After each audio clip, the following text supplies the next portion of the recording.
You ever have one of those moments where a game that feels like it's totally in your grasp is just snatched away in an instant? Well, for the Indiana Fever, that instant lasted just 70 seconds. What followed was one of the most shocking collapses of the WNBA playoffs. We're going to break down how a huge semifinal game, and really the entire series, got flipped on its head in just over a minute. Took the air out of the building.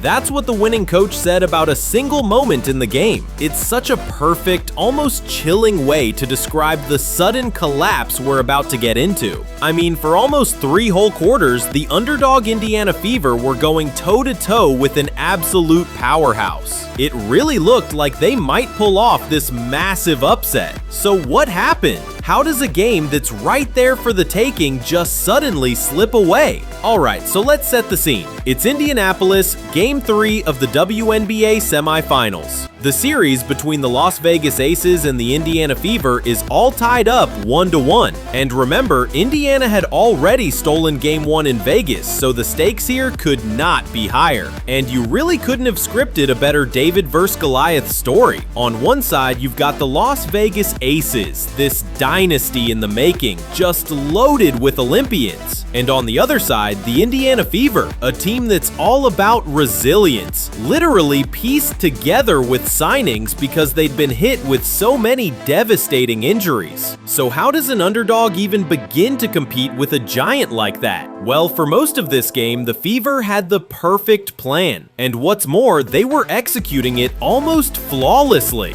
The whole strategy, the entire blueprint, it all came down to one crucial task: contain superstar A'ja Wilson. She's one of the most dominant players in the league, so slowing her down was pretty much their only real shot at winning. And you know what? The plan was working. They held A'ja Wilson to just 13 points. That number represents one of the worst postseason shooting nights of her entire career. It was a massive credit to Indiana's defense, and because that plan was working so well, the game was just incredibly tight. This wasn't a blowout by any means. It was a real back-and-forth battle. In the third quarter alone, the lead changed hands 4 different times. The home crowd was going absolutely nuts. You could just feel they were sensing a huge upset.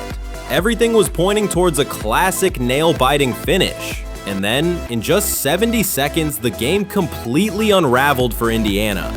This right here, this is the moment the whole series turned. It's honestly stunning how fast it all fell apart. First, A'ja Wilson, who'd been struggling all night, somehow hits this really tough shot. Okay. Then, a super controversial 3-second violation gets called on Indiana. Then, right off the inbound, a defensive breakdown leads to an easy layup for the Aces. And just like that, boom, the Fever had gone from leading to trailing. It was just this rapid-fire series of gut punches. The Aces coach Becky Hammon said it best. That whole sequence took the air out of the building. She knew right away that it wasn't just about the points on the scoreboard. It was about the absolute crusher of a momentum shift. You could literally feel the energy just drain out of that arena.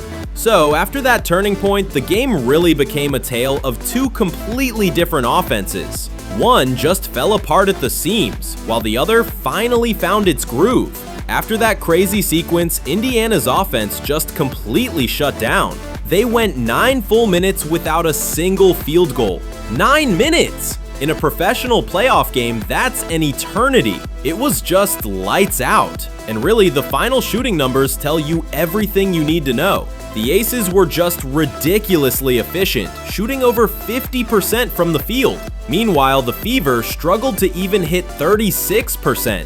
You just can't win a playoff game with that kind of a difference. Now, while Indiana's plan to stop A'ja Wilson actually worked, here's the problem with playing a team like the Aces. They're a team full of superstars. So with all that defensive focus on Wilson, other players like Jackie Young, Kelsey Plum, and Chelsea Gray just stepped right up and carried the offense. And you gotta love this quote from Coach Hammon. It perfectly explains the Aces' whole philosophy. Their strength isn't just one player. It's that one great player opens up everything for everybody else. If you focus too much on Wilson, the others are going to make you pay. So, after all the dust settled from that one crucial game-changing minute, the outcome was pretty clear, and it set up a total do-or-die situation for the Fever. The final score ended up being 84-72. The Aces took a commanding 2-1 lead in the best-of-5 series, pushing the underdog Fever right to the absolute brink of elimination. But you know, even after a loss that deflating, the competitor's mindset is always to look forward.